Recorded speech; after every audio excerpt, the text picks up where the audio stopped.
Здравейте, аз съм Лъчезар Цветанов, дизайнер и основател на Студио Ново. Студио Ново е представител на много световни утвърдени компании в мебелния бранш, като ние помагаме на други компании да изградят офисни пространства, които връщат енергията, фокуса и паричните потоци обратно в бизнеса.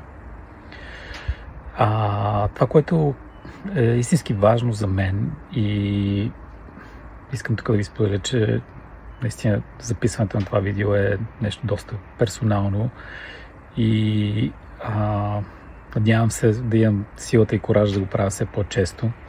Но да се върна на целта на записа на това видео, именно да споделя какво всъщност е добрият дизайн в контекста на изграждането на нови продукти, нови среди или услуги.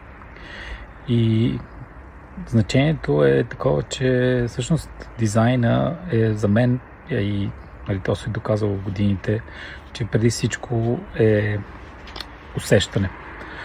Усещането ни се информира от самите действия, които ние сме предприели, а пък нашите действия, сами знаете, до някъде определят и нашето наследство или нашето легаси, така да се каже.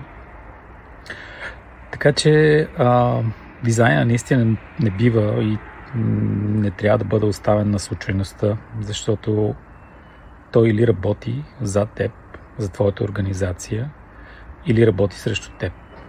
Средно положение, неутрално положение наистина няма. Така че помислете на това и ако решите, че това е нова перспектива или нещо интересно за вас, може да ме последвате и тук да си говорим, да споделяме за нещата, които може да направим заедно. Благодаря ви.